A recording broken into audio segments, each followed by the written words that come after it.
Tulungan mo kami. Itakas mo kami rito, parang awa mo na. At bakit ko naman gagawin yon? Para kami ang mapahamak? Hindi ako tanga gaya nyo. Bakit? Bakit kayo pa? Ano nagawa namin kasalanan sa inyo? Bakit nyo ito ginagawa sa amin? Naging mabuti kami sa inyo. Simple lang. Utu-utu kasi kayo. At syempre, para kayo ang dumugi ng mga tao at hindi kami.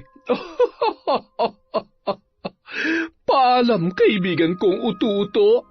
Pagdusahan niyo ang kasalanan na ako may kagagawan. Taon 2003. Kapis. Isang dalaga ang nagbalik sa baryo kung saan naninirahan ang kanyang mga magulang.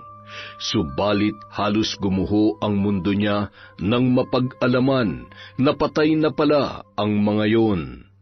Sino? Sino ang gumawa nito sa kanila, tiya? Gusto kong malaman kung bakit. Bakit sila pinatay? Anong kasalanan nila para gawin sa kanila to? Tumahan ka na, Gemma. Umalis na muna tayo rito. Hindi tayo pwede magtagal sa lugar na ito. Lalo ka na. Walang sino man ang dapat na makaalam na anak ka nila. Bakit hindi niyo muna sabihin sa akin kung sinong pumatay sa kanila, tiya? At bakit nila yun ginawa? Saka na ako magpapaliwanag dahil maging ako ay hindi ko rin alam kung sino-sino sila. Sino-sino? Ibig sabihin, marami po sila? May mga paparating. Tayo na, bilis. Hindi tayo pwede makita rito, Rosana, kung gusto mo pang makapaghiganti. Wala nang nagawa pa si Rosana nang hatakin siya ng tiyahin niyang si Gemma, paalis sa dating kinatitirikan ng bahay ng itay at inay niya, na ngayon ay sira-sira na dulot ng pagkasunog. Si Rosana ay galing sa Maynila at doon nagtatrabaho, kaya naiwan ang mga magulang niya sa probinsya. Pero di kalaunan, lumipat din ito sa isang baryo kung saan walang nakakaalam na may anak silang dalaga. Ilang taon rin ang pananatili ni Rosana sa Maynila. Buwan-buwan siyang nagpapadala ng panggastos sa kanyang mga magulang. Ang totoo niyan, galing talaga sila sa lahi ng mga mambabarang. Pero mas pinili nila na ibaon na sa limot ang tungkol doon. Namuhay bilang mga normal na walang alam sa itim na salamangka. Tanging si Gemma lamang ang nagpatuloy sa gawaing yon na pinagkakakitaan niya pa. Pero hindi inaasahan ni Rosana na sa pagbalik niya, ang tanging madadatnan niya lamang ay ang pinaghalong abo ng katawan ng kanyang mga magulang at ang abo ng mga nasunog na gamit. Kung hindi pa pala ako umuwi, hindi ko pa malalaman na patay na pala sila. Wala ba kayong balak sabihin sa akin yon, tiya? Hindi naman sa ganoon, Rosana. Kung alam mo lang, lagi akong sinasabihan ng inay mo na kung ano man ang mangyari sa kanila ay huwag kong ipaparating sa'yo dahil ayaw nila mag-alala ka at para maipagpatuloy mo ang maganda tahimik mong buhay sa Maynila. Kaya pinaniniwala niyo lang ako na buhay sila kahit hindi naman talaga. Wala akong balak makipagtalo sa iyo, Rosana. Pero kung gusto mo maghiganti, tutulungan kita. Gusto ko ring malaman kung sino ang mga walang hiya na gumawanan sa kapatid ko at sa asawa niya. Ano pong ibig niyong sabihin, tiya? Teka, hindi pa kalapit lang ng baryong ito ang baryo kung saan nakatira si Nainay? Bakit wala kang ginawa? Nambabarang ka, hindi ba? At may kakayahan ka na palisin at pigilan sila, pero bakit hinayaan niyo lamang na mangyari yon? Yun na nga ang hindi ko matanggap. May kliyente ako noon at pinadayo pa ako sa kabilang baryo, kaya hindi ko namalayan yung mga nangyari. Kung magtutulungan tayo, madali nating magagawa ang paghihiganti. Pero, tiya, alam kong mabait kang bata at pinalaki ka nilang hindi gumagamit ng anumang salamangka na meron sila. Pero isipin mo ito, Rosana. Pinatay nila ang mga magulang mo nang walang kalaban-laban. Naiisip mo ba kung paano sila sumigaw? Nagmakaawa na itigil ang pagpapahirap sa kanila, pero hindi nakinig ang mga walang hiya na pumatay sa kanila. Nagbingi-bingihan lamang. At yun din ang gagawin natin, basta tulungan mo ko. Magtulungan tayo, Rosana. Anong gusto mong gawin ko, tiya? Hindi ako maaaring pumunta sa Baryo Masilang dahil kilala na nila ako. Pero ikaw, walang nakakakilala sa iyo doon, kaya malaya kang makakakilos at alamin mo kung sinong pumatay sa mga magulang mo. At kapag nangyari yon, magtutulungan tayong patayin sila. Ayos ba yun sa'yo, ha? Mahal kong pamangkin. Hindi na sumagot pa si Rosana, tila nag-iisip sa kanyang magiging desisyon. Inaamin niyang nangako siya sa itay at inay niya na kailanman ay hindi siya gagawa ng anumang ikadidismaya nila, lalo na ang paggamit ng itim na salamangka dahil masama raw yun. Gustong-gusto niyang maghiganti pero naiisip niya rin ang palaging sinasabi ng Inay Mabel niya na ang paghihiganti ay walang magandang maidudulot kahit kanino paman. Pero paano naman ang hustisya na nararapat para sa kanila? Napahugot siya ng malalim na hininga. Kahit may parte man sa puso niya na tutol, ngunit mas sumasang-ayon siya sa sinasabi ng kanyang isip na kailangan niyang bumawi sa gumawa noon sa kanyang mga magulang. Isang araw. O siya, itong magiging kwarto mo. Malinis na yan, ha? Basta buwan-buwan, bibigyan mo lang ako ng perang napag-usapan natin. Kasama na doon ang tubig, kuryente at upa mo. Wala ka nang poproblemahin kundi pagkain mo na lamang, iha. Sige po. Maraming salamat po, Manang. Mabait naman ang mga kasama mo rito sa bahay. Basta marunong ka lamang makisama. Basta kung may problema man o may kailangan ka, sabihin mo lamang sa akin. O siya, mauna na ako sa iyo, ha? Maraming salamat po. Pagkasara ng pintuan ay agad niya nang inayos ang kanyang mga gamit. Maliit lang ang kwarto pero sapat na para sa kanya. Panandalian lamang naman siyang mananatili doon. Nasa Baryo Masilang na siya ngayon at nangungupahan para may matuluyan. Hindi niya alam kung paano magsisimula sa plano, pero ang sabi naman sa kanya ng kanyang tiya Gemma at nung babae kanina ay makisama lamang siya sa mga tao roon at madali siyang makakakuha ng impormasyon. Sumapit ang gabi, nakaramdam na siya ng gutom kaya napagpasyahan niyang lumabas para bumili. Pinagtinginan siya ng iba pang nangungupahan na parabang sinusuri, habang ang iba naman ay parang walang pakialam. Pagkalabas niya sa paupahan, hindi naman siya nahirapang maghanap ng tindahan dahil kalapit lamang ng bahay na yon ay mayroon na siyang nakita. Pagkarating niya ay agad na siyang bumili ng pagkain. Pero habang hinihintay ang pagbalot ng tindera sa mga pinamili niya, nakarinig siya ng tawanan ng mga kalalakihan. Paglingon niya, isang grupo ng magkakabarkada ang pinagtutulungan ang isang lalaki na halata namang walang laban sa kanila. 5 kasi ang miyembro ng grupo at bata pa ang lalaki. Kung tatantyahin ay mga 17 anyos pa lamang. Nakaramdam ng awa si Rosana sa binatilyo. Gusto niya itong tulungan pero naalala niya ang kanyang misyon. Hindi siya pwedeng masangkot sa anumang gulo dahil baka mahirapan siyang makisama sa mga taga roon. Hay, nagsimula na naman sila. Bakit po walang pumipigil sa kanila? Bakit parang pinapanood lang ng mga taong ginagawa nila sa bata? Hindi ba sila naaawa? Ay nako iha, baguhan ka lang rito ano? Alam mo kasi ang grupo niyang sina Rowel ang naghahari-harian dito. Paano? Anak ba naman ng alkalde kaya walang sumusubok na kalabanin siya o makialam sa mga ginagawa niya? Pero kawawa naman po yung bata. Huwag mo na lang pansinin. Magkunwari ka na lang na wala ka nakikita para hindi ka madamay. O, eto na nga pala ang pinamili mo. Salamat ha, bumalik ka ulit. Lalakad na sana pabalik si Rosana, ngunit natigilan siya nang mas lalong nagkagulo dahil sa 3 lalaking dumating. Nag-away-away ang mga yun at imbis na awatin ng mga taong naroon kagaya kanina, wala rin silang ginawa. Parang ang natutuwa pa sila habang pinapanood ang nag-aaway. Naguluhan tuloy si Rosana. Paano siya makikisama kung ganoon pala ang ugali ng mga tao sa baryong yun? Parang ang hirap pakibagayan.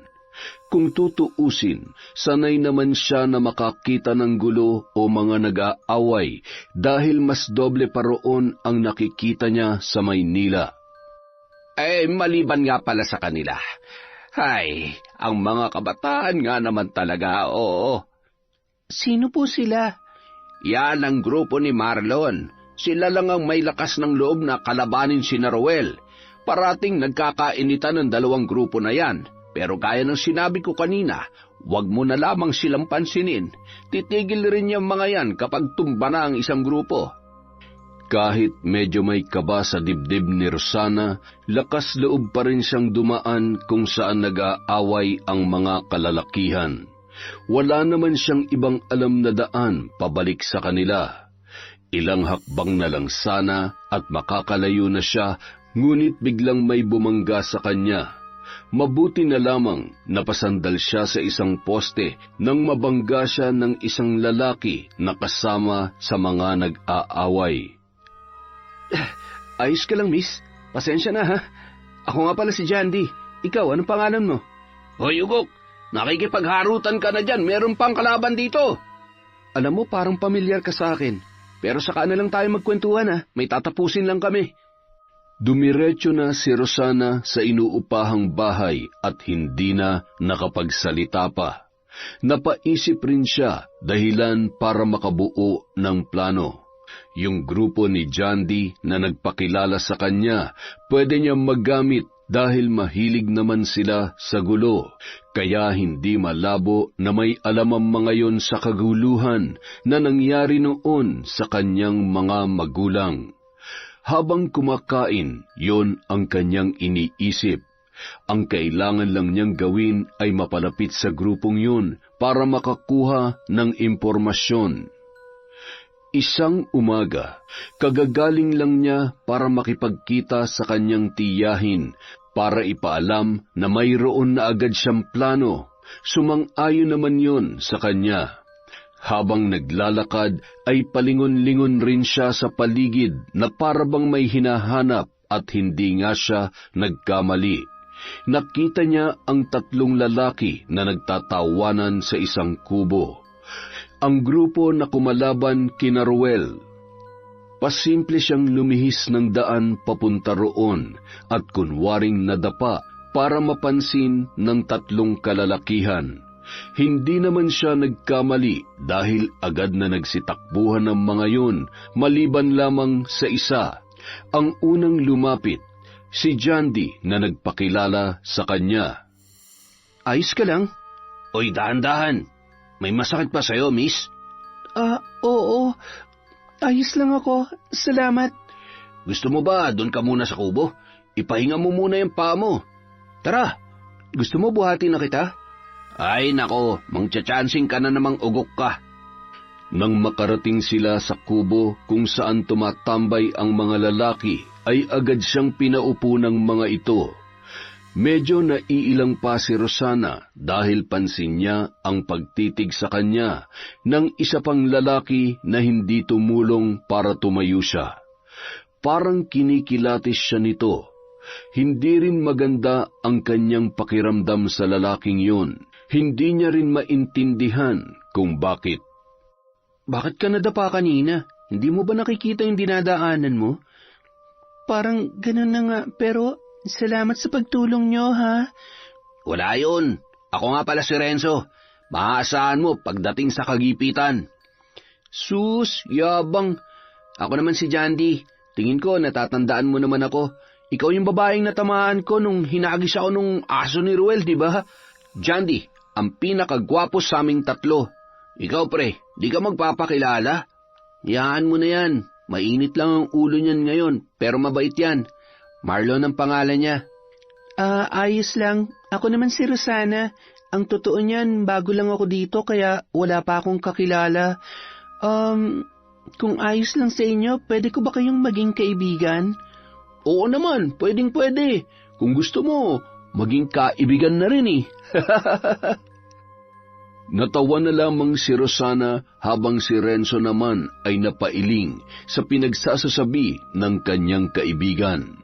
At ang isa naman na nagngangalang Marlon ay tahimik lang sa isang tabi habang nakatingin sa malayo. Ilang araw ang lumipas, hindi nga nabigo si Rosana na mapalapit at maging kaibigan sina Renzo, Jandy at Marlon. Pagminsan pa nga ay binibisita siya ng mga ito sa inuupahan niya at minsan ay doon na kumakain. Madalas rin siyang ipasyal ng mga yun at ilibot sa baryo kung saan pabor naman kay Rosana dahil nagiging mas pamilyar siya sa lugar at nakakakilala rin siya ng mga tao na batid niyang ang ilan sa mga yun ay kasama sa mga pumatay sa kanyang mga magulang. Naging mabuting kaibigan naman sa kanya ang tatlong lalaki, lalo na si Jandy, na may pagkamakulit at pilyo rin. Minsan pa nga ay inaasar siya nito. Si Renzo naman ay seryoso lamang, nakikitawa rin paminsan-minsan sa mga biro ni Jandy. Habang si Marlon naman hindi masyadong napalapit sa kanya, gayunpaman, paminsan-minsan ay kinakausap din siya nito, ngunit madalang lamang. Minsan rin ay nahuhuli niya itong nakatitig sa kanya, pero agad na umiiwas kapag siya ay tumitingin na. Hindi naman yun binibigyang pansin ni Rosana. Para sa kanya, wala naman siyang pakialam kung hindi siya masyadong mapalapit kay Marlon dahil sina Jandy at Renzo lang ay sapat na para mapagkunan niya ng impormasyon. Maiba nga pala ako kasi may mga naririnig ako sa labas na nagkaroon daw ng gulo dito nung mga nakaraan lang. Meron daw mag-asawang napagkamalang mangkukulam kaya pinatay. Totoo ba yon? Hindi lang sila basta napagkamalan. Totoo talagang mangkukulam sila. At ang masaklap pa, nang bibiktima sila ng kung sino-sino lang kahit wala namang ginagawa sa kanila. Tama siya.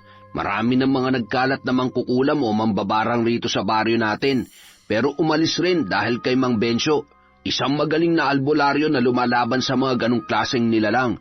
Pero yung mag-asawang yun, matapang ang apog kaya hindi umalis at nagpatuloy lang sa pangungulam sa mga inosente. Oo, ang kapal nga ng mukha ng mga yun para manatili dito eh. Nagkataon na nagkasakit noon si Mang Bencio, kaya ayun, taong bayan na mismo ang kumilos para paalisin sila. Ay hindi, para patayin pala. Sinunog ang bahay nila, buti nga yun sa kanila, tutal masasama ang mga ugali nila. Napakuyom na lamang ng kamao si Rosana, galit na galit sa kanyang narinig. Mas tumindi ang sakit sa kanyang dibdib nang marinig ang kwento ng dalawang lalaki. Gusto niyang pagsusuntukin ang muka ng mga yon at huwag tigilan hanggang sa hindi na gumagalaw. Pero pinigilan niya ang kanyang sarili. Hindi rin siya naniniwala sa sinasabi ng mga ito tungkol sa dahilan kung bakit pinatay at sinunog ng buhay ang kanyang mga magulang. Batid niya sa kanyang sarili na hindi yon magagawa ng inay at itay niya dahil matagal nang tumigil ang mga ito sa paggamit ng itim na salamangka o pangungulam. Napagbintangan lamang ang mga yun ang tanging pinaniniwalaan niya at pinanghahawakan.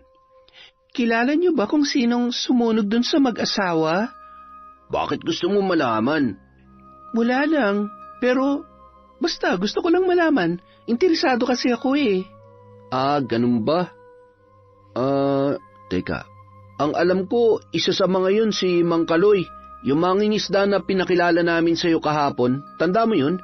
Malaki ang galit nun sa mga mangkukulam dahil biktima ng kulam ang asawa niya. Mang Kaloy? Ipinakilala? Ah, oo.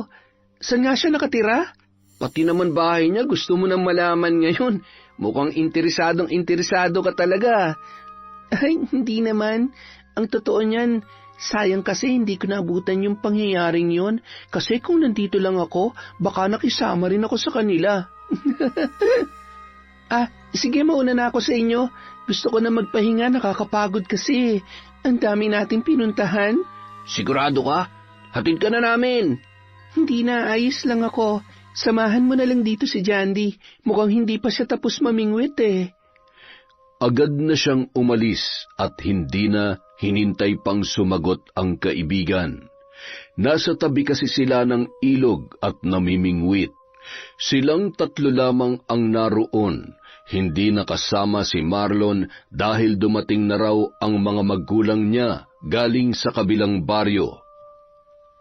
Nang makalayo si Rosana ay doon na nagsibagsakan ang kanyang mga luha na kanina niya pa pinipigilan. Hindi niya alam kung bakit pero nasasaktan talaga siya sa tuwing maaalala ang sinapit ng kanyang mga magulang. At imbis na kaawaan ng mga tao, pinagtatawanan pa. Pero agad din niyang napigil ang pag-iyak. Hindi dapat siya panghinaan ng loob dahil lang sa pinagtatawanan ng iba ang nangyari sa nanay at tatay niya. Tuloy pa rin ang plano. Malas lang ng Kaloy na yon dahil siya ang mauunang mamamatay sa mga kasama niyang nagpahirap sa mga magulang ni Rosana. Bagamat hindi niya alam kung saan ang bahay ni Mang Kaloy, batid niya naman kung saan ito matatagpuan. Sa tabing dagat. Medyo may kalayuan yon dahil halos nasa dulo na yon ng baryo pero wala siyang pakialam. Mang Kaloy? Ako po yung pinakilala ni Jandy kahapon. Kumusta po kayo? Mukhang marami po kayong huli Gusto niyo po tulungan ko po kayo dyan? Oo, ikaw nga, iha. Sige, hindi mo naman kailangan gawin yan. Pero maraming salamat, ha. Pakikuha mo na nga lang yung plastic dun sa may bangka para may mapaglagyan ako ng mga pinamimili rito. Ngumiti na lamang si Rosana at agad na nagtungo sa bangka ni Mang Kaloy matapos kuhanin ang damit. Hinanap rin niya ang plastik na tinutukoy ng matanda at agad naman niyang nakita. Napatingin siya sa damit na nakasampay sa gilid ng bangka. Katatanggal lamang nun sa katawan ni Mang Kaloy. Naalala niya ang sinabi ng Tia Gemma niya. Kailangan niya makakuha ng kahit anong gamit na pagmamay-ari ng bibiktimahin upang maisagawa ang ritual. At yung damit ang kanyang nakita. Lumingon-lingon muna siya sa paligid bago mabilis at palihim na sinuksok sa tagiliran niya ang basang damit. Pagkatapos ay agad na siyang bumalik sa kinaroroonan ni Mang Kaloy. Heto na po, Mang Kaloy. Ay nako, salamat. Pasensya ka na sa abala, ha. Hayaan mo't bibigyan na lang kita ng isda pagkatapos nito. Ayos lang po. Mauna na po ako sa inyo. Dumiretso na si Rosana sa kabilang baryo kung saan naroroon ang kanyang tiyahin. Nagmamadali at nanginginig pa siya dahil sa kagustuhan na makapaghiganti kay Mang Kaloy. Naabutan niya si Gemma na kasalukuyang nakaupo sa gitna ng mga nakapalibot na pulang kandila. Pero agad naman itong tumigil nang makita si Rosana. Ano? Nakakuha ka na? Opo, tiya. Heto ang damit ni Mang Kaloy, isa sa mga sumunog ng buhay kina inay at itay. Mabuti kung ganon. Akala ko ay nakalimot ka na sa ating plano. Mag-iisang buwan na kasi, wala ka pa rin nagagawa. Sa tingin ko tuloy, nawili ka na sa pakikipagkaibigan sa 3 binatilyong yon. Hindi naman po kasi ganong kadali, tiya. Hindi ko naman pwedeng madaliin ang lahat dahil baka makahalata sila. Ay, hindi na bale. Bumalik ka na lang sa baryong yon. Dumiretso ka sa gubat malapit sa inuupahan mong bahay. Doon ko dadalhin ang katawan ni Kaloy at ikaw na ang bahala sa gagawin mo. Hindi po ba kayo sasama, tiya? Hindi mo na ako kailangan doon, Rosana. Gagamitan ko lamang siya ng orasyon upang hindi sila makapanlaban sa'yo. Pero itong tandaan mo, kahit anong pakiusap niya, wag kang maaawa sa kanya. Naiintindihan mo ba? Opo, tiya. Oh, sige na. Ay, siya nga pala. Huwag ka magtataka kung mula ngayon ay may parating susunod sa iyong ibon. Isa yung uwak. Kapag gusto mo akong makausap o may bagong biktima na naman, sulatan mo lamang ako at ibigay mo sa uwak na yon. Nasa ilalim siya ng orasyon ko, kaya anuman ang naisin mo, susundin niya. Hindi na nagsayang pa ng oras si Rosana para magtanong. Wala naman siyang magagawa kung yon ang gusto ng kanyang tiyahin. Pagkaalis niya roon ay dumiretso na siya sa likod ng bahay na kanyang inuupahan. Madilim sa parteng yon pero may kaunting liwanag naman dala ng mga ilaw sa likod bahay. Saglit pa siyang naghintay doon. Iniisip kung ano ba ang maaaring gawin kay Mang Kaloy.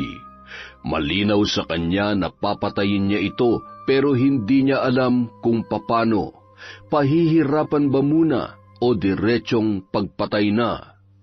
Makalipas ang ilang minuto, may natatanaw na siyang figura ng isang tao na papalapit sa kanyang kinatatayuan. At habang lumalapit ito, ay unti-unti niya nang nakikilala. Si Mang Kaloy na nga. Naglalakad ito na parang wala sa sarili. Hindi na siya nagtaka pa kung bakit. Malamang ay nasa ilalim na ito ng salamangka ng kanyang tiyahin. Rosana, mabuti nandito ka. Tulungan mo ako. Hindi ko makontrol ang sarili ko at kung sana lang humaakbang ang mga paa ko papunta rito. Tawagin mo si Mang Bencio. Kinukulam yata ako. Hirap sa pagbitaw ng mga salita si Mang Kaloy dahil bukod sa parang may kumokontrol sa kanya, pakiramdam niya rin ay mayroong kamay na nakasakal sa kanyang leeg. Pero imbis na sumagot si Rosana, ay kumuha siya ng isang malaki at matigas na kahoy. Saglit niyang tinitigan si Mang Kaloy bago hinambalos ang paanan ng matanda, dahilan para mapaluhod ito. Anong ginagawa mo? Bakit mo ginawa yon? Bakit ko ginawa? Bakit hindi mo tanungin ang sarili mo? Hindi kita maintindihan, Iha. Ano ba nangyayari, aray ko? Ano bang kasalanan ko sa'yo? Sa akin? O baka mas tamang sabihin na sa mga magulang ko? Hindi ko alam kung anong pinagsasasabi mo. Mabuti pa, tumawag ka na lang ng tulong at saka natin pag-usapan kung ano man ang problema mo. Ang bilis mo naman yatang makalimot. Hindi mo na ba maalala yung mag-asawang sinunog nyo ng buhay? Saglit na natahimik si Mang Kaloy na tila nag-iisip, pero bigla na lang siyang tumawa na lalong ikinainit ng dugo ng dalaga. Kung gano'n ay anak ka pala nila. Tingnan mo nga naman ang pagkakataon. May anak pala ang mga demonyong yon. Anak na mukhang anghel pero isa ring halimaw gaya ng mga magulang. Kayo ang demonyo. Wala namang ginawa sa inyo ang inay at itay ko. Pero anong ginawa nyo? Pinatay nyo sila. Pinatay nyo sila nang walang kalaban-laban. Walang ginawa? Sila lang naman ang pumatay sa aking asawa. At sa iba pa na, naging biktima rin ang pangungulam ng mga magulang mo. Inosente sila. Napagbintangan lang sila. Hindi sila ang walang awang pumapatay sa mga taga rito. Kahit ano pang sabihin mo, hindi na mababago pa ang katotohanan na masasama ang mga magulang mo at halimaw sila. Dapat lang silang mamatay. Ang tanga ko lang dahil naging mabait ako sa anak ng mga halimaw na yon. Kung alam ko lamang, ako na mismong gumilit sa leeg mo at sinunog rin gaya ng ginawa namin sa mga magulang mo. Nagpantig ang pandinig ni Rosana sa mga sinabi ng matanda. Kaya sunod-sunod niya itong hinampas ng matigas na kahoy na kanyang hawak. Pagdaing at pagtawa lang ang lumalabas sa bibig ni Mang Kaloy. Napatigil si Rosana nang mahuli ng matanda ang kahoy na inihahampas niya. Tumayo ito at parang biglang nawala ang orasyon ng kanyang tiyahin dahil nakakakilos na si Mang Kaloy. Bagamat masakit pa rin ang katawan, dala ng mga hampas ni Rosana. Nag-agawan sila sa armas na yun. Ngunit dahil nga likas na mas malakas ang puwersa ng mga lalaki kesa sa babae, agad na natumba si Rosana sa damuhan na puno ng mga tuyong dahon at si Mang Kaloy na ang may hawak ng matigas na kahoy. Sabihin mo kung sino pa sa ang kanyong walang awang pumapatay ng mga inosenteng tao dito. Nang sa ganon, matapos na rin namin ang buhay nila para doon na kayo magkita-kita sa impyerno. Kung meron mang masama rito, kayo yon, hindi kami. Hindi ang mga magulang ko. Mga wala kayong awa. Kami pa talaga ang mga walang awa. Mga kampon kayo ng demonyo. Ang mga katulad nyo ay walang puwang na mabuhay dito sa mundo. Napapikit na lamang si Rosana nang humugot ng puwersa ang matanda para ihambalos sa kanya ang matigas na kahoy. Pero agad din siyang napamulat nang marinig niya ang pagdaing nito. Nakahawak sa leeg niya at sinasakal ang sarili. Agaran siyang tumayo at dinampot ang matigas na kahoy at walang pag-aalinlangan na pinaghahampas ang katawan ng matandang lalaki. Maya-maya, tumigil rin siya nang nakahandusay na si Mang Kaloy. May malay pa pero hinang-hina na ang katawan. Ibabalik ko sa iyo ang tanong. Sino pang mga kasama mo na pumatay sa mga magulang ko? Sabihin mo! Bakit ko naman sasabihin sa'yo? Magdusa ka! Mamatay kayong mga mangkukulam kayo! Kung ganon, mauuna ka! At muli, hinambalos niya na naman ng matigas na kahoy ang hirap ng matanda. Mga sigaw at daing ang lumalabas sa bibig nito, hanggang sa tuluyan na yung binawian ng buhay. Ngunit si Rosana tuloy pa rin sa paghampas ng kahoy kay Mang Kaloy kahit na hindi na ito gumagalaw at halos lasug-lasug na ang katawan. Lumuwa na rin ang mata ng matanda dahil maging ang ulo ay hindi niya pinalampas sa paghambalos. Bawat hampas ay may kaakibat na sakit sa kanyang puso. Walang tigil rin sa pagtulo ang kanyang luha. Huminto lamang siya nang makaramdam na ng pagod. Nakaluhod habang pinagmamasdan ang halos hindi na makilalang katawan at muka ni Mang Kaloy.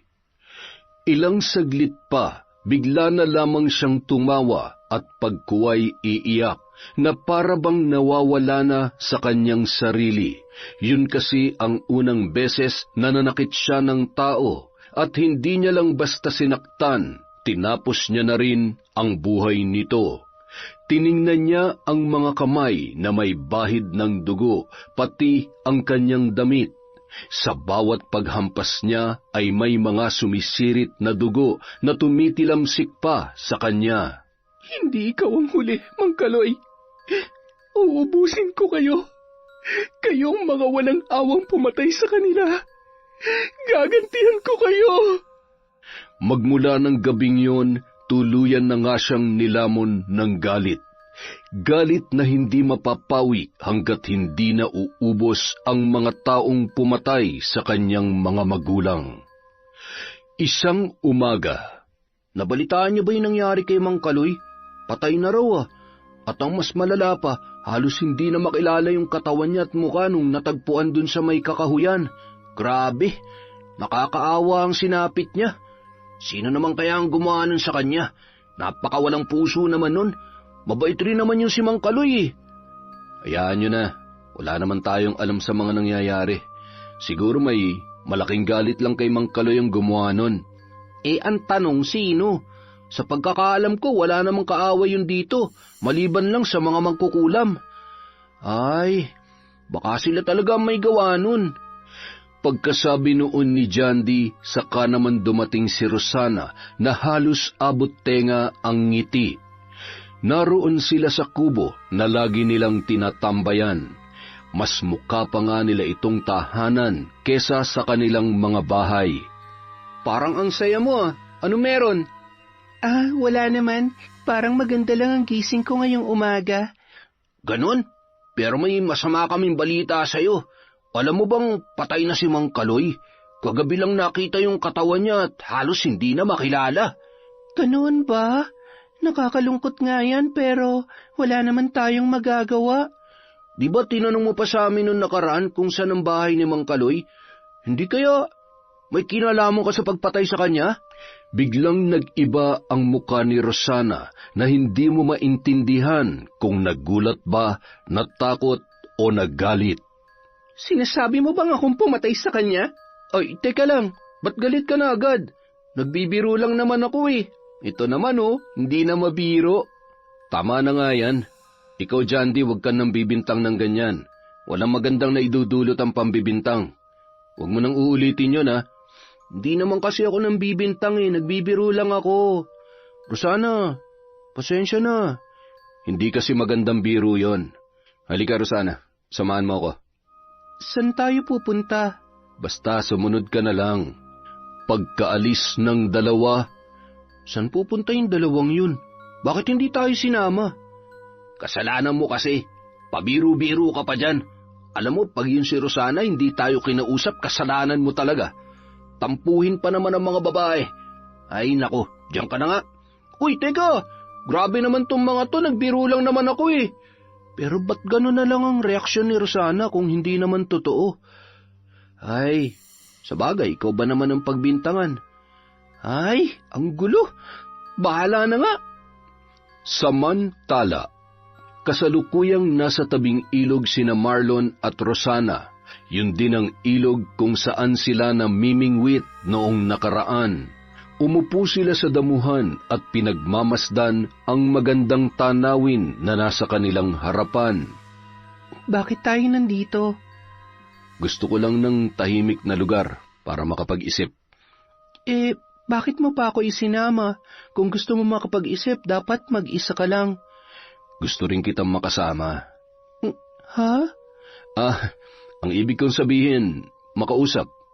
Gusto kitang makausap, Rosana. Tungkol naman saan? Tungkol sa'yo, sa buhay mo. Gusto pa kitang mas makilala. Magkwento ka naman. Bakit naman gusto mo akong makilala? Wala naman.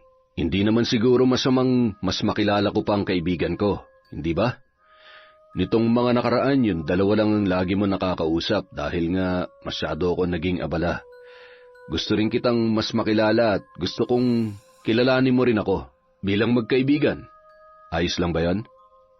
Hindi malaman ni Rosana ang kanyang isasagot. Hindi niya rin mawari kung bakit tila ba lumalakas ang tibok ng kanyang puso sa tuwing sumusulyap sa kanya ang kanyang kaibigan. Pero ang totoo niyan, ayaw niya talagang magkwento dahil wala naman siyang dapat na ikwento. Patay na ang kanyang mga magulang at ang tiya Gemma niya na lamang ang alam niyang natitira niyang kamag-anak. At kung sakaling magkukwento siya, baka hindi niya mapigilan ng umiyak at ilabas ang galit tungkol sa pagkamatay ng mga ito. At kapag nangyari yun, baka mabuko pa siya ni Marlon. Pasensya na, masyadong malungkot ang buhay ko kaya ayaw ko magkwento. Tsaka wala rin naman akong oras para sa mga ganyan. Sige na, mauna na ako sa'yo. Teka, sandali lang. Sige na nga. Kung hindi ka pa handang magkwento sa akin, ayos lang. Ako na lang, pwede? Gusto ko lang kasing may mapagkwentuhan ng mga problema ko. Kung ayos lang sa'yo. Hindi na sumagot pa si Rosana, bagkus ay nakinig na lamang sa mga sinasabi ng binata. Napag-alaman niyang hindi pala maganda ang relasyon nito sa kanyang mga magulang. Parating nagtatalo tungkol sa mga bagay-bagay, lagi ring wala ang mga yun at nagtutungo sa ibang bayan dahil sa kanilang trabaho. Malaki ang tampo ni Marlon sa mga magulang dahil halos wala ng oras ang mga ito para sa kanya, kaya ang tampo na yun ay idinadaan niya na lamang sa pakikipag-away sa grupo ni Ruel. Pero ni minsan ay hindi naman daw siya nagtanim ng sama ng loob sa mga yun. Lumipas ang mga araw at linggo. Nasundan pa ng ilang beses na pagpatay ang nangyayari sa baryo. May ilan na gaya ni Mang Kaloy ang sinapit, ngunit ang iba ay mahahalata mo talaga na biktima ng pangungulam dahil sa mga butas sa katawan na tila pinaglabasan ng mga insekto. Labis nang nabahala ang mga taga-baryo sa nangyayaring yun, lalo na ang grupo ng mga sumugod noon para sunugin at patayin ang mag-asawang Mabel at Rodel. Halos lahat kasi ng sunod-sunod na pagpatay ay yung mga sumugod doon.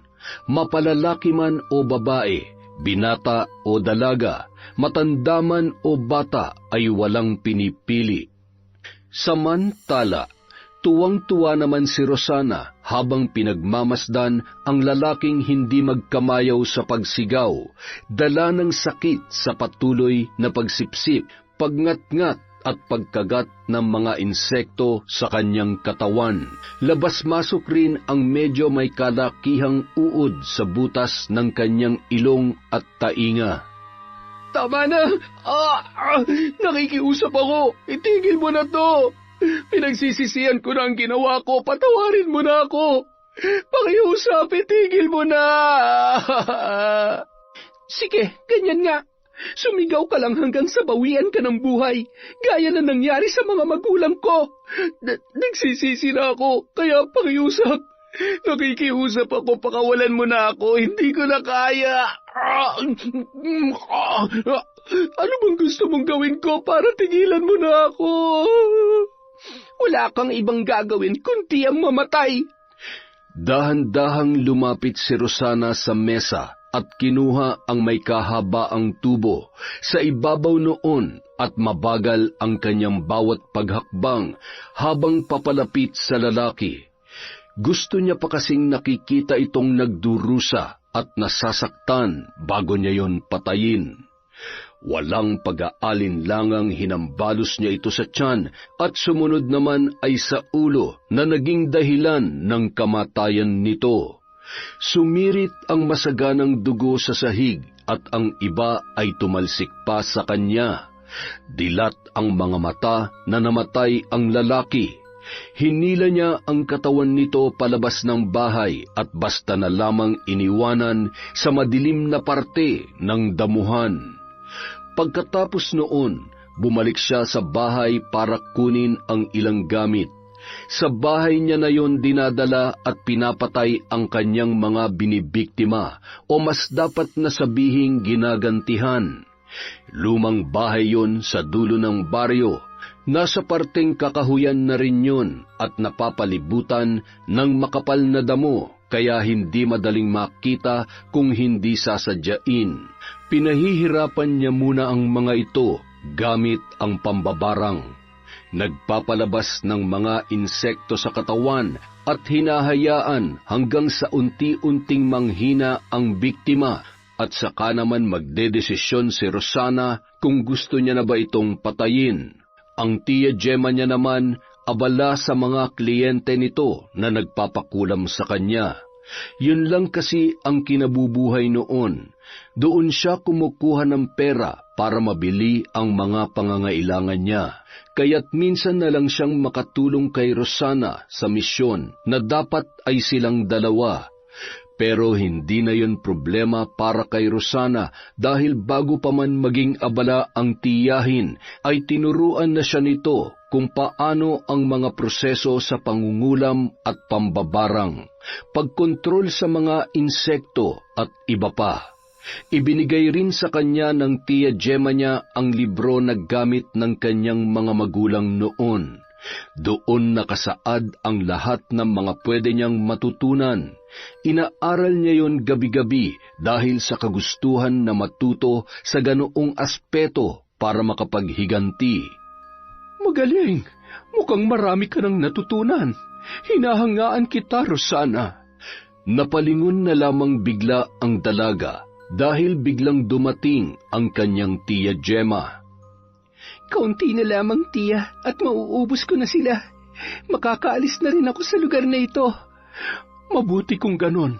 Basta't ito ang tatandaan mo, mahal kong pamangkin. Para may pagpatuloy at matapos mo ang paghihiganti, huwag na huwag kang magpapadala sa kahit anumang tukso na pwedeng makapagpapigil sa'yo. Huwag kang maaawa. Huwag kang magpapadala sa mga matatamis nilang salita, sa mga mapanlinlang nilang salita. Naiintindihan mo? Hindi habang buhay ay katabi mo ko, kaya dapat ay alam mo na ang mga dapat gawin. Bakit kayo ganyan magsalita, tiya? Bakit parang nagpapaalam ka na sa akin? Iiwan mo na rin ba ako katulad nila, inay? Hindi ko rin alam. Basta't may nararamdaman lang akong parang may hindi magandang pangitain. Pero kahit ano pa man yun, tandaan mong mahal ka ng tiya Gemma mo, ha? Kahit salot at halimaw man ang tingin nila sa atin, may puso at marunong pa rin tayong magmahal. Tiya, bakit ka ba nagkakaganyan? Sige na, lumakad ka na. Bumalik ka na sa inuupahan mo bago nila mahalata na lagi kang wala roon. Maiwan na muna kita rito at may aasikasuhin lang ako. Ako na rin ang magtutuloy sa paglilinis nito. Sige na, bilisan mo't mag-iingat ka. Isang maingay na umaga ang bumungad kay Rosana. Mga taong nagkukumpulan sa isang tabi na parabang may pinagkakaguluhan ang mga ito. Kanina pa sa paggising niya ay may mga naririnig na siyang bumalik raw muli ang albularyong si Mang Bencio at may pinatay itong isang mangkukulam. Dahil sa kuryosidad, lumapit rin siya sa nagtutumpukang mga tao at sa hindi niya mawari, tila nanginginig ang kanyang mga paa papunta roon. Kawawa naman ang sinapit niya. Bakit kasi kailangan pang gawin ang mga bagay na yon? Ano bang nakakaawa riyan? Dapat lang yan sa mga mangkukulam na gaya niya. Mga salot. Dapat nga ay sinunog rin ang bahay nun. Kailan ba mauubos ang mga mangkukulam na yan? Sumusobra na sila. Ang dami nang namamatay rito sa atin dahil sa kanila. At sigurado ko na ang mangkukulam na yan, yun ang pumapatay. Abay, ipagpasa Diyos na lang natin ang lahat na sana'y mawala na mga taong masasama gaya nila. Ay, Diyos ko, kailan ba matatahimik ang baryo natin? Ilan lang yan sa mga bulong-bulungan at mga salitang narinig niya habang nakikisiksik sa mga tao. At habang papalapit siya ng papalapit sa unahan, ay mas lalong kumakabog ang kanyang dibdib. Umaasa siya na mali ang kanyang iniisip. Pero sa lahat yata ng kanyang pag-aakala ay yun lang ang nagkatotoo. Napatakip siya ng bibig nang masilayan ang pinagtutumpukan ng mga tao. Ang kanyang tiyahin, nakatali ang katawan nito sa isang puno at medyo nakaangat pa. Puno ng sugat ang katawan at bakat pa ang ilan sa mga braso nito na tila ba nilatigo. Duguan rin ang damit at nakayuko. Sa ganoong dagay ay batid ni Rosana na ang kanyang tiya Gemma ay wala ng buhay. Hindi niya nakayanang magtagal doon. Napatakbo siya paalis. Nakasalubong niya pa ang 3 kaibigan at tinatawag siya ng mga ito pero hindi niya napinansin at nagtuloy-tuloy lang siya sa pagtakbo. Tumigil siya sa tabi ng ilog at doon humagulgol ng iyak. Tila bigla siyang nanlambot dahil sa kanyang nasilayan. Nanginginig ang kanyang tuhod at buong katawan dahil sa sakit na nararamdaman, at higit sa lahat, sa galit na nabubuo sa kanyang dibdib. Kung sa kanyang mga magulang ay hindi niya nasilayan ang katawan ng mamatayang mga yon, sobra-sobra na siyang nasaktan. Ito pa kayang sa kanyang tiyahin na nakita mismo ng dalawa niyang mga mata kung ano ang sinapit. Bakit lahat na lang ng mga mahal niya sa buhay ay nawawala, pinatay at kinukuha sa kanya? Dahil sa nangyari, sobrang galit na ang nararamdaman ni Rosana sa mga tao. Ilang sandali pa, pinahid niya ang kanyang mga luha at napagpasyahang umalis na doon. Pero sa pagharap niya ay isang lalaki ang bumungad sa kanyang paningin. Si Marlon. May pag-alala sa mga mata nito. Ayos ka lang ba? Bakit ka umiiyak? Anong ginagawa mo dito? Sinundan kita, para kasing may problema ka. Ano ba nangyari? Bakit bigla ka na lang tumakbo paalis doon at umiiyak pa?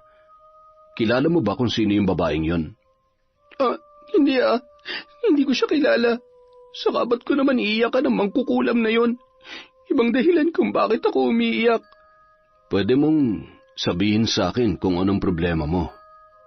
Umiling na lamang ang dalaga, sabay akmang aalis, ngunit hinigit ng binata ang kanyang braso papalapit sa kanya at niyakap ito.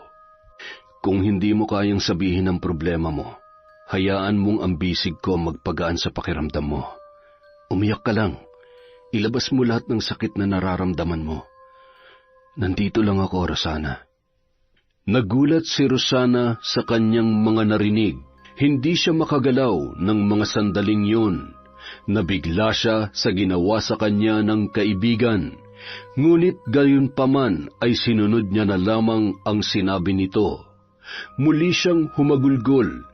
Batid niyang hindi sapat ang pag-iyak para maibsan ang sakit na kanyang nararamdaman. Pero nababawasan naman ito kahit papano. Pakiramdam niya ay nakahanap na siya ng kakampi na maaaring pagsumbungan ng lahat ng sakit, galit at hirap na kanyang pinagdaraanan. Pero alam niya na hindi yun maaari. Baka mas lalo lang gumulo kapag ipinagtapat niya ang kanyang mga sikreto. Ngunit ng mga sandaling yun, unti-unti niya nang napagtatanto na nagkakaroon na siya ng pagtingin para sa binatang nakayakap sa kanya. Sa tuwing mag-uusap sila ay lumalakas ang tibok ng kanyang puso na hindi niya naman nararamdaman kapag may kausap siyang ibang tao o sina Jandy at Renzo. Hindi niya alam kung bakit niya yon nararamdaman kaya siya ay naguguluhan. Magmula ng araw na namatay si Gemma ay mag-isa ng ginawa ni Rosana ang paghihiganti. Walang sino man ang nakakaalam na siya ang nasa likod ng mga pagpatay dulot ng pangungulam sa kanilang baryo. Mas ginawa niyang brutal ang kanyang paghihiganti. Para sa kanya ay hindi sapat ang kamatayan upang maibsan ang kanyang galit. Gayunpaman, hindi niya naman dinadamay ang mga walang kasalanan, maliban na lang kung nagtatangka ang mga ito na siya ay pigilan.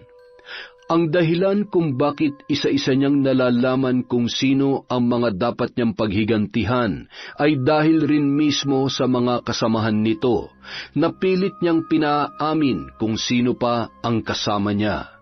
Matapos niyang malaman ang tungkol kay Mang Kaloy at mapatay ito, nagmasid-masid na siya sa paligid.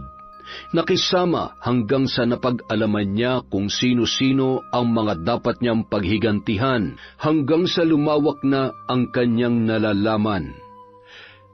Isang gabi, masayang nagtatawanan ang magkakaibigang sina Jandy, Renzo at Marlon kasama si Rosana. Kagagaling lang nilang sabay-sabay na kumain sa isang karinderya. Sagot ni Renzo ang lahat. Kahit papaano naman kasi ay may pinagkakakitaan sila, hindi lang puro away at pagtambay ang kanilang ginagawa. Rumaraket-raket din ang mga ito sa palengke, at dahil sa kanilang apat ay si Renzo pa lang ang nagkaroon ng maayos na trabaho, siya ang nanlibre nung gabing yun. Natigil sila sa pagtatawanan nang humarang si Ruel kasama ang kanyang grupo. "Parang ang saya nyo ah." Huwag kang makialam dito. Tumabi ka dyan. Huwag mong sirain ang kasiyahan namin. Palibhasa, puro lungkot lang ang buhay mo eh. "Aalis lang ako rito kapag lumuhod kayo sa harapan ko." Asa? Kapal na mukha mo. Alam nyo, matagal-tagal na rin nung huli tayo nagkaharap eh. Gusto nyo ng round 2? Anong round 2 ka dyan? Round 100 na tayo, huy. At lampas kalahati doon, talo kayo. Kawawa naman ang mga bata. Ano bang kailangan mo, Ruel? Pwede ba kung gusto mo makipag-away, wag ngayon? Hindi pa ba sapat yung mga pasa na ibinigay ko sa'yo noong nakaraan para tumigil ka na? Nakakapagod ka na rin eh. Para kang batang kulang sa pansin. Yabang mo ah. Pero sige, aalis ako. Yun ay kung Hinding-hindi kami luluhod sa'yo, kaya huwag ka nang umasa. ipakilala nyo naman ako dyan sa babaeng palagi nyong kasama. Anong pangalan mo, Misa? Alam mo, hindi ka dapat nakikipagkaibigan sa mga yan dahil gago rin yung mga yan. Hindi gaya ko na mabait lang. Baka nga mamaya, pagtulungan ka ng mga yung gasain eh. Ang sabi ko, umalis ka na, Ruel. Huwag mo kaming siraan sa kanya. Huwag ka maniwala sa kanya, Rosana. Hindi namin gawain yun. Marlon, pre, mukhang napalakas yata ang pagpukpuk mo ng bote sa ulo nito, kaya nasisiraan na ng bait.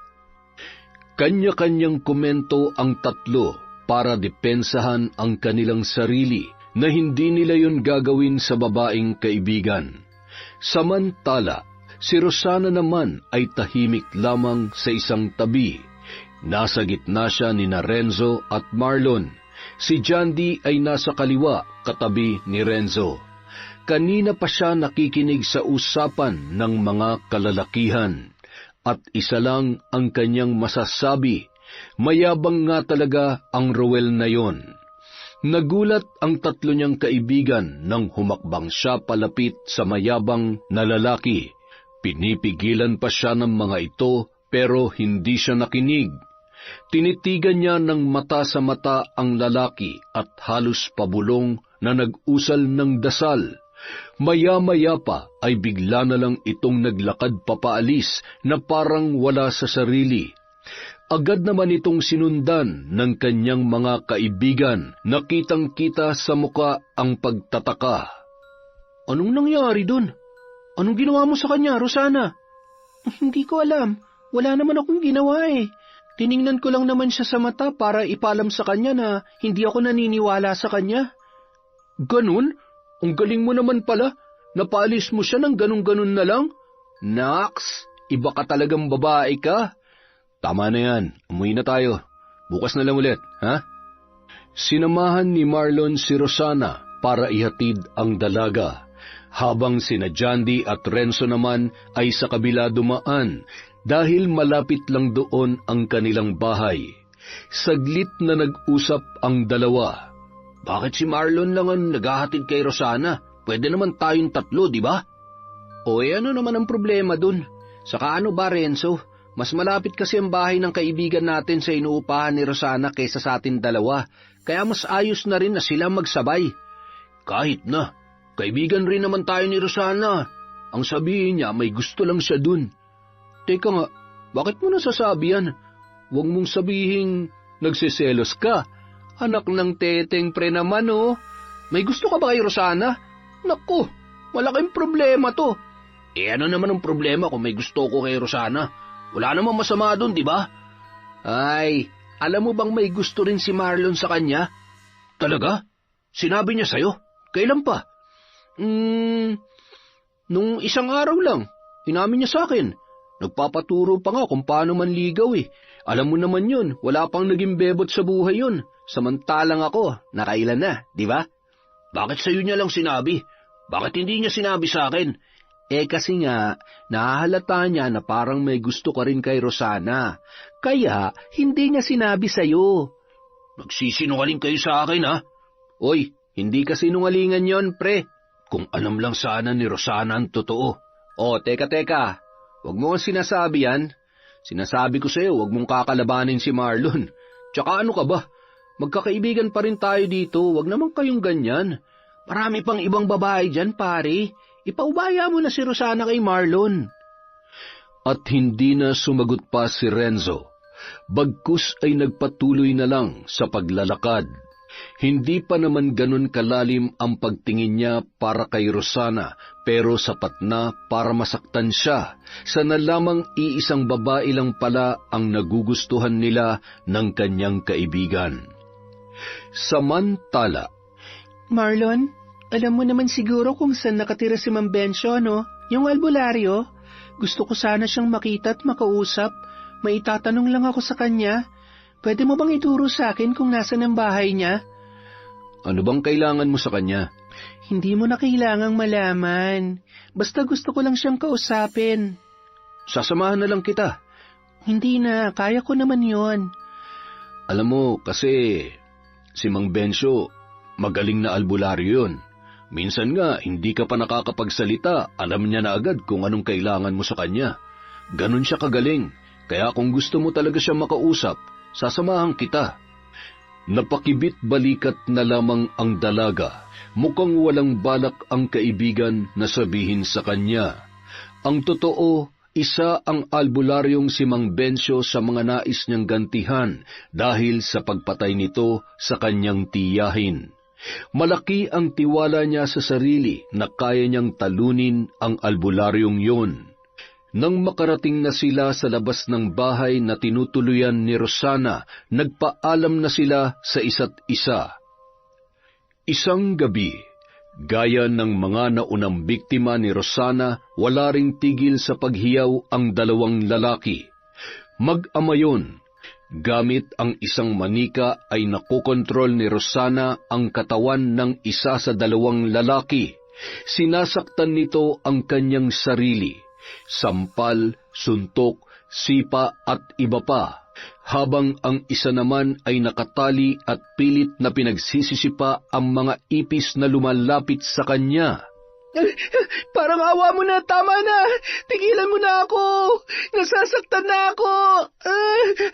Itay! Bakit sa akin ka nagmamakaawa? Hindi ba't ikaw naman ang nananakit sa sarili mo? Dahil kinokontrol mo ako. Parang awa mo na, pakawalan mo na ako rito. Hayop ka. Itay, tulungan mo ako. Demonyo kang babae ka! Pag nakawala ako rito, papatayin kita! Pakawalan mo ang anak ko! Kanina lamang ay nagmamakaawa kayo. Tapos ngayon minumura niyo na ako? Ganyan ba talaga kayong mga lalaki? Sa bagay, mag-ama nga pala kayo. Hindi pa rin tumigil si Rosana. Ang dalawang lalaking yon ang siya ng huling magiging biktima, kaya mas gagawin niyang karumal-dumal ang pagpatay sa mga ito. Naubos niya na ang lahat.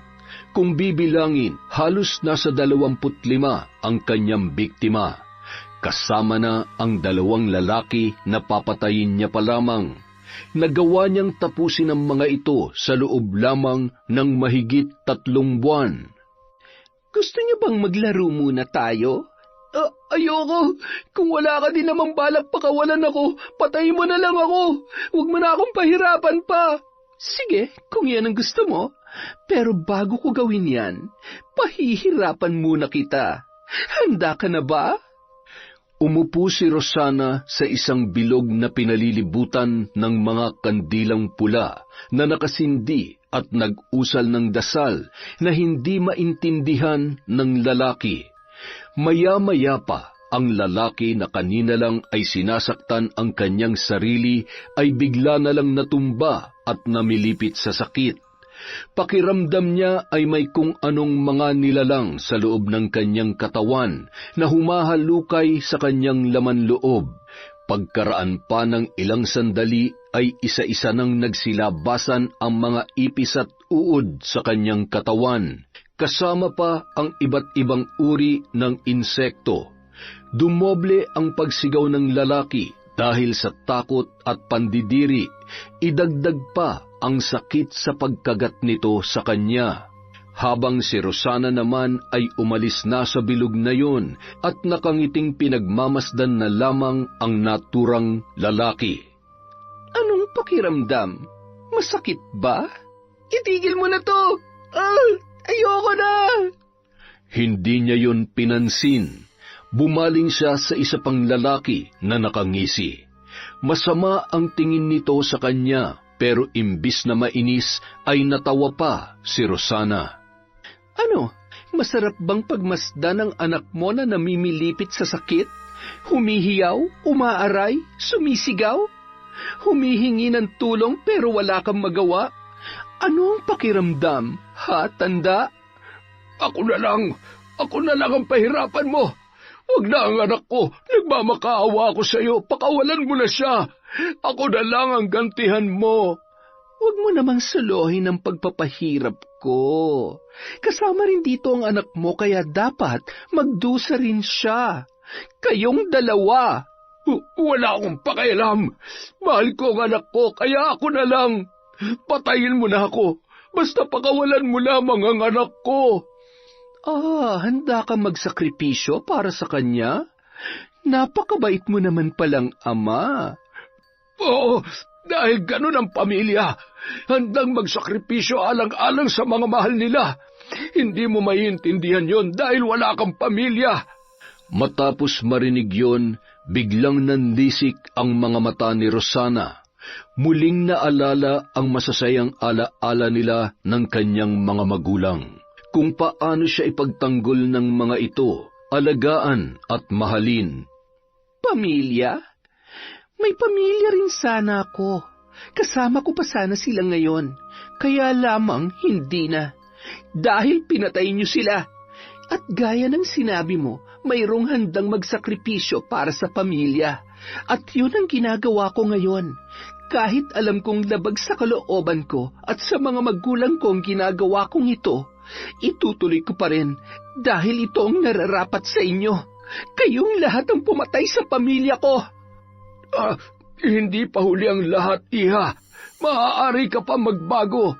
At bakit bigla kang pumait? Tingin mo pakakawalan ko kayo? Huli na ang lahat.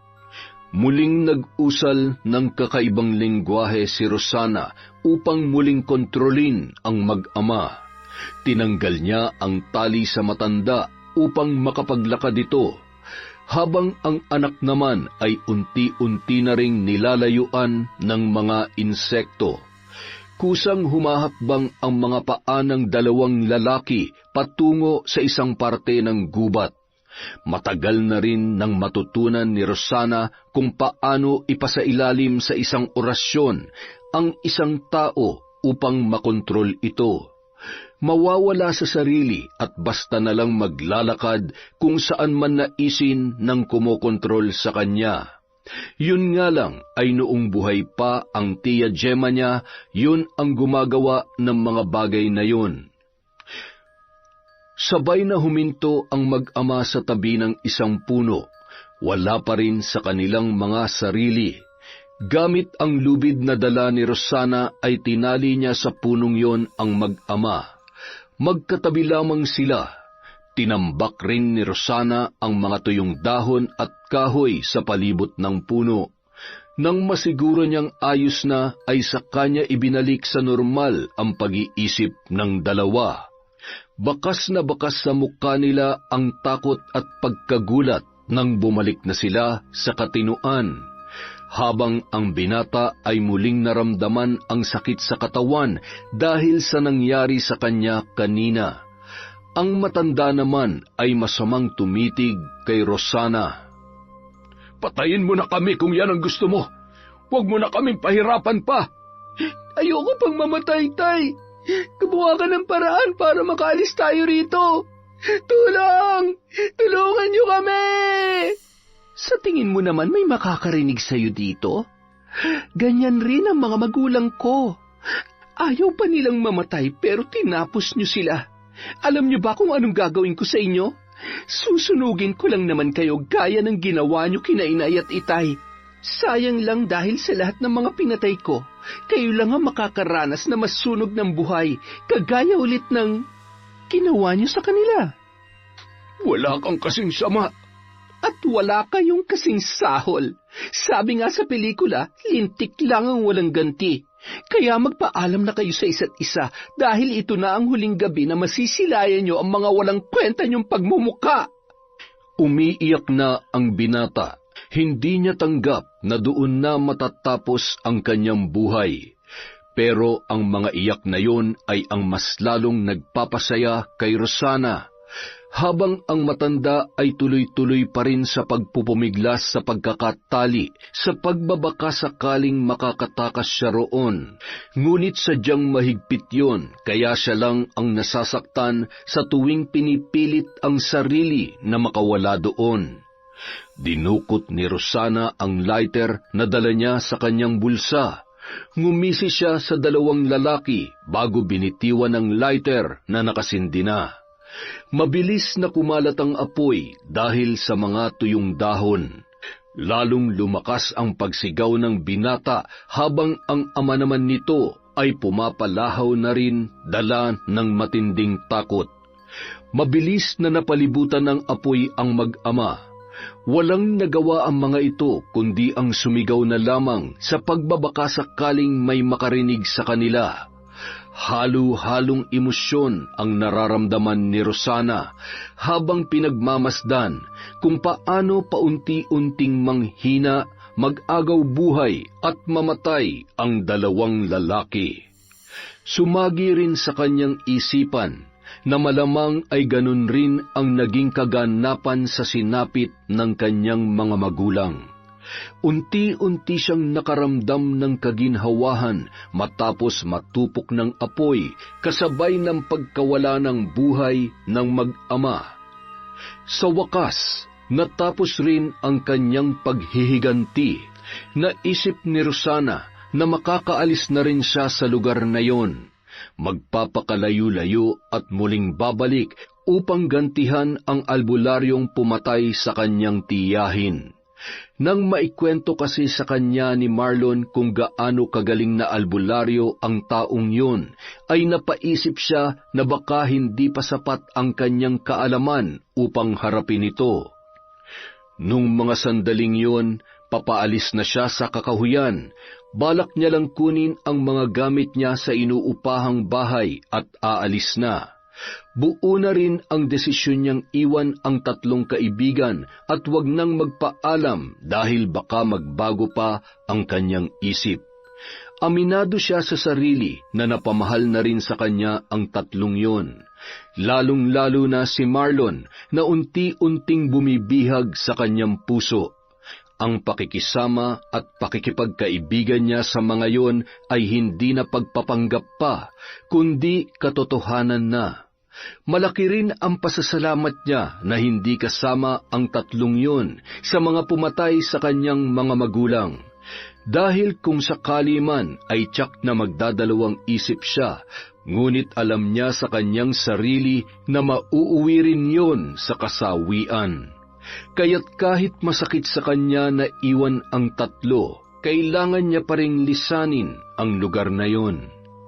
Napatigil siya sa paglalakad nang masalubong si Renzo. Nagulat pa siya dahil sa hindi niya inaasahan ang pagdating nito. Renzo? Ikaw pala. Bakit ka nandito? May gusto lang sana akong sabihin sa'yo na dapat mong malaman. Ha? Ano yun? Mukha namang napaka-importante niyan at hinanap mo pa talaga ako hanggang dito. Importante talaga to, Rosana. Dahil hindi ka patapos sa paghihiganti mo. May natitira pa. Anong ibig mong sabihin? Hindi kita maintindihan. Gusto kong malaman mo, Rosana. May gusto ka ba kay Marlon? Bakit mo na itanong yan? Ano ba talagang meron, Renzo? Sagutin mo na lang. Pag sinabi ko bang oo? Kung ganun ay, huwag mo nang ituloy kung ano man ang nararamdaman mo sa kanya. Dahil tsak na pagsisisihan mo lang.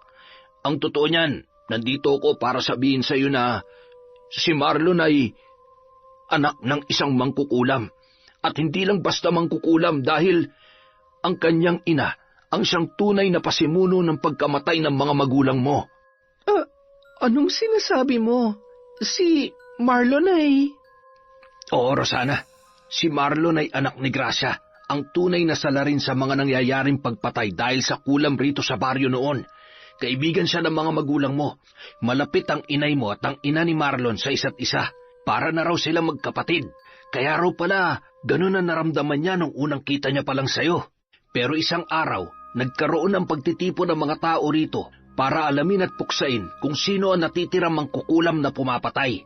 Nabanggit namin sa noon na dahil kay Mang Bencio kaya napalis ang mga masasamang mangkukulam rito. Pero magaling ang ina ni Marlon, kaya walang nakaalam na mangkukulam siya. Pero alam yun ng nanay mo. Isang araw, munti ka na siya mahuli. At dahil ayaw niyang mangyari yun, pinalabas niyang ang iyong ina na si Mabel ang nangungulam. Nagkataon kasi na magkasama silang dalawa noon, pero nakatakbo ang nanay mo at pinuntahan ng tatay mo. Tatakas sana sila pero bago pa man sila makalabas ng kanilang bahay, pinalibutan na ng apoy ang paligid noon. Ilang beses na humingi ng tulong ang nanay mo sa ina ni Marlon para itakas sila bago pa matupok ng apoy. Pero wala siyang ginawa. Masama ang nanay ni Marlon at alam din ni Marlon ang tungkol sa bagay na yun. Kusang bumagsak ang luha sa mga mata ni Rosana matapos marinig ang mga sinabi ng kaibigan. Hindi siya makapaniwala, hindi niya lubos akalain, pero gusto niyang maliwanagan. Nais niyang marinig ang panig ni Marlon tungkol dito, kaya matulin siyang tumakbo patungo sa bahay ni na Marlon. Ni hindi niya natanong pa kay Renzo kung paanong nalaman nito ang tungkol sa pangyayaring yun, lalo na ang paghihiganti niya. Natagpuan niya si Marlon na nakasandal sa isang puno sa labas ng kanilang bahay. Ang tinitirikan ng bahay nila ay medyo malayo sa ibang kabahayan. May distansya hindi gaya sa iba na halos magkakadikit. May mga punong nakapalibot din. Nakarating na siya doon noon pero hindi naman siya nagtagal. Sumilay sa mukha ng binata ang saya nang makita niya si Rosana. Ngunit agad din na napawi yon nang salubungin siya nito ng malakas na sampal at malakas na tinanong kung ano ba ang mga sinabi ni Renzo. Nagulat pa siya, ngunit agad din na nawala nang tila napagtanto ang lahat. Totoo yun, Rosana. Si inay ang pinaka naging dahilan ng pagkamatay ng mga magulang mo. Alam mo? Matagal mo nang alaman tungkol doon? Bakit hindi mo sinabi sa akin? Makinig ka mabuti. Oo, alam ko. Alam ko ang tungkol doon, pero nito ko lang din nalaman. Naalala mo ba nung gabing pinatay mo si Mang Kaloy? Nandun ako nung gabing yon. Palihim ko kayong pinapanood. Narinig ko lahat ng mga sinabi mo at ni Mang Kaloy. At kita ko kung gaano ka kagalit sa mga taong pumatay sa mga magulang mo. Nakita ko rin ang paghihirap mo. Nalabag sa loob mo ang ginagawa mo pero kailangan mong gawin para makapaghiganti. Kaya mula nun, inalam ko ang lahat. Nagtanong ako kay inay kung ano ba ang totoo nangyari. Kinulit ko siya hanggang sasabihin niya sa akin ang totoo. At doon ko nga nalaman ang lahat. Kaya gumawa ako ng paraan para gumaan ang loob mo. Kinausap kita. Pinilit na magkwento at ilabas ang lahat ng mga hinanakit mo. Kahit alam ko naman na imposible. Kung ganun, ginawa mo lang ang lahat ng yon dahil lang sa naaawa ka sa akin? Yung mga pinakita mo, parte lang yun ng awa? Hindi sa ganun. Totoo lahat ng pinapakita ko sa iyo. Kung alam mo pala ang tungkol sa lahat ng plano ko, bakit hindi mo ako pinigilan? Bakit hinayaan mo akong pumatay ng pumatay?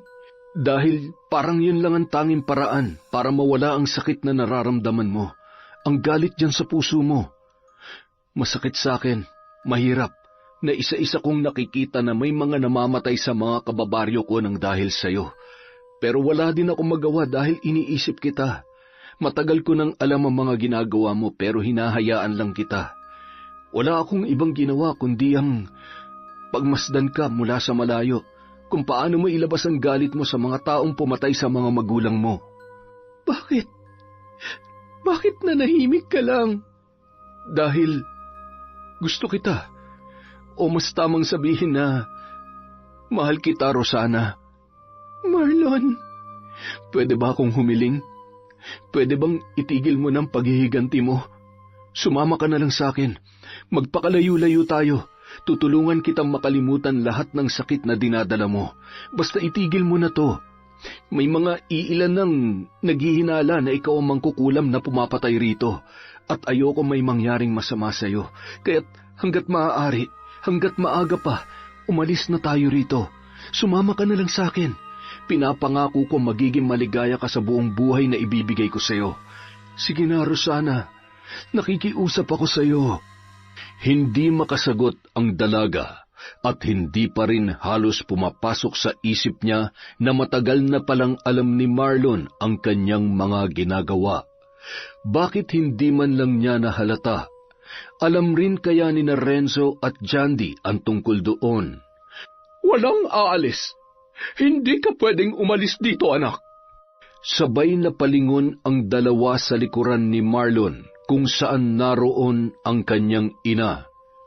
Inay, hindi ka pwedeng umalis. Hindi ka sasama sa babaeng yan.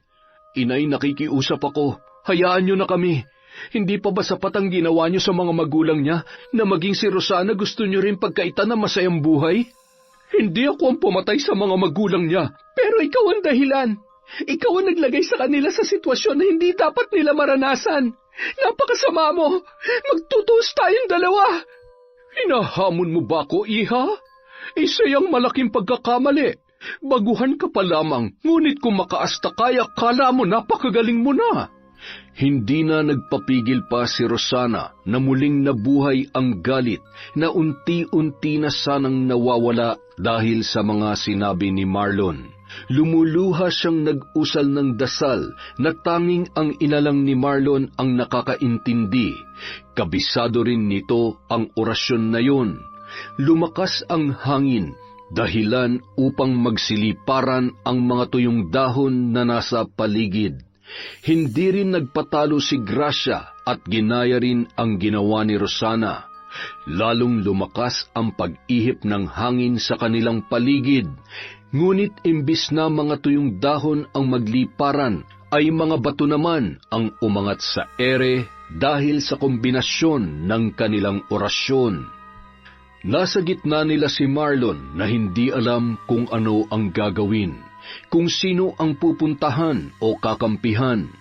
Wala siyang alam pagdating sa mga ganoong bagay dahil hindi naman siya interesado doon. Tingin mo ba ay kaya mo ko, ha, Rosana? Hindi ko hahayaan na makuha mo ang anak ko sa akin. Nagpaikot-ikot ang mga nakalutang na bato sa ina ni Marlon. Ilang sandali pa ay bigla na lang itong bumulusok patungo kay Rosana, ngunit agad din naman yung naharang ng dalaga. Gamit ang nagtumpok-tumpok na tuyong dahon, sinasalag nito ang mga bato na tatama dapat kay Rosana. Makaraan pa ang ilang sandali, naiinip na si Gracia sa tila wala namang nangyayari sa sitwasyon nilang yun, kaya muli siyang nagsambit ng kakaibang lengguwahe, at maya-maya pa ay bigla na lamang may mga insektong nagsidatingan. Iba't ibang uri ng insekto na napapasailalim sa itim na salamangka ni Gracia. Inay, tumigil ka na! Itigil mo na to, pakiusap! Hayaan mo na kami ni Rosana! Hindi sumagot ang kanyang ina. Imbis na sagurin si Rosana ng mga insektong yon, tumungo ang mga ito sa ibang direksyon. Guguluhin nila ang mga tao at palalabasin ko na ikaw ang may gawa nito, Rosana. Nang sa ganon ay maggaya ka sa sinapit ng mga magulang mo. Kaya sige na, mga mahal ko, dumugin ninyo, mga tao! Muli na naman sanang maglalaban ang dalawa nang biglang may dumating na 3 kalalakihan. Mga albularyo, kasama doon si Mang Bencio. Ngayon alam na namin ang totoo, na mulat sa pulpaman, ikaw na ang salarin sa mga patayan na nagaganap sa baryong ito. Wala ka nang kawala ngayon, Gracia! Huwag mo nang tangkaing lumaban, o tumakas pa dahil hindi na namin hayaang mangyari yon. Mga hangal kayo! Hindi ako ang pumapatay! Siguro oo noon, ngunit ang mga patay ang nangyari nitong nakaraan. Kagagawa ng babaeng yan, kaya siya dapat ang kalabanin ninyo at hindi ako. Nagawa ko lang yun dahil gusto kong gumanti. Gumanti sa ginawa nila sa mga magulang ko. Gumaganti ka man o hindi, hindi pa rin may tatago na ikaw ang pumatay sa kanila. Gamit ang mga insektong kontrolado ni Gracia, pinasugod niya ang mga ito sa 3 albularyo upang makalayo siya. Ngunit hindi yun hinayaan ng mga ito. Habang si Mang Bencio ay nag-uusal ng dasal dahilan upang matigilan si Gracia at napatakip sa kanyang tainga na tila may malakas na tunog siyang naririnig. Lumapit si Marlon kay Rosana na naghahanda na rin sanang labanan ang mga albularyo kahit batid nitong wala siyang laban, dahil maging si Gracia ay hindi rin kinaya ang 3 yun. Sumama ka na sa akin. Magpakalayo-layo na tayo dito. Paano? Siguradong papatayin din nila ako dahil sa mga ginawa ko. Ayoko. Kung papatayin nila ako, mamamatay akong lumalaban. Makinig ka, Rosana. Makikiusap ako sa kanila na huwag nilang gawin yon, na napilitan ka lang, na hindi mo ginusto yon. Gagawin kong lahat para makumbinsi sila na huwag ka nilang saktan. Basta't huwag ka nang lumaban at magtiwala ka lang sa akin. Magtiwala ka sa akin. Isang mahigpit na yakap ang pinakawalan ni Marlon sa dalaga bago humarap sa 3 albularyo na ngayon ay katatapos lamang harapin ang kanyang ina. Nakita niyang nakahandusay na ito sa lupa, ngunit buhay pa rin. Lumapit si Marlon sa mga albularyo at kinausap ito. Hindi masyadong marinig ni Rosana ang pinag-uusapan nila dahil may kalayuan ang kinaroroonan ng mga ito sa kanya. Kinakabahan siya. Paano kung hindi pumayag ang mga albularyo at gawin rin sa kanya ang ginawa nila kay Gracia? Ilang minuto pa ang lumipas hanggang sa bumalik na si Marlon na walang emosyon ng muka. Naiintindihan niya kung ano man ang desisyon ng mga albularyo. Wala naman kasing kapatawaran ang kanyang ginawa. Pumayag sila, Rosana. Malaya ka na. Malaya na tayo. Nagulat siya nang marinig yon. Ang kaninang walang emosyon na mukha ni Marlon ngayon ay napalitan ng abot langit ng ngiti. Muling mahigpit na yakap ang pinakawalan nila sa isa't isa. Nakaharap siya sa 3 albularyo na ngayon ay nakatingin din sa kanila habang yakap-yakap niya si Marlon. Ngumiti siya sa mga ito at ganoon din ang kanilang itinugon. Nagsisisi na siya sa kanyang mga ginawa. Una pa lamang ay alam niya ng masama ang kanyang pinaplano, ngunit nagpadala pa rin siya sa kanyang galit. Gayunpaman, sa kabila ng kanyang mga ginawa ay may tao pa rin na handa siyang patawarin at handa siyang tanggapin. At yon ang kanyang pinagpapasalamat. Walang magandang maidudulot ang paghihiganti, ngunit dahil sa ginawa niyang yon, nakilala niya ang isang taong handa siyang tanggapin, anuman ang kanyang nakaraan at mga kasalanan. Wow! Napakaganda po ng kwento na naman natin. Grabe! Magandang araw po sa inyong lahat. Merry Christmas! At dahil dyan, meron na naman tayong shoutout. Simulan natin kay Z Demo, Mayumi Cañete, kay Manchi Yaser, hi kay Nes Boquiron, kay Jeboba Bayog from San Diego, California, kay Mary Ann Jonesio, kay Robert Crimen, hello po kay Margie Gianga from Kuwait, hi kay Julie De Vera, hello po kay Tino Ramos, shout out kay Nelvi Manluza from Osamis City, Rama family from Iloilo, hi kay Rose Ann Rama, kay M. Tejo Jersen family from Dumaguete, kay Brian Jimenez, hello po sir, hi kay Emma Diaz from Singapore, Shout out kay Edita Monterola, kay Jim Mariza Bitangcor, kay Judith Tamayo, kay Jem De Jesus from Hong Kong. Hi kay Eunice from General Trias Cavite, kay Belen Malbas, kay Rosalie Clemente. Hello po kay Jonah Pasigna. Shout out kay Lady Grace from Gapan City, kay Nancy Jones from Washington State. Hello po kay LV Altovar from Milan, Italy. Ingat po kayo dyan. Hi din po kay Alma Naong from Kuwait at kay Hana Maylin Sesgundo from Tawi, Albay. Para po sa mga hindi natin na shoutout ngayon, marami pa po tayong susunod na videos.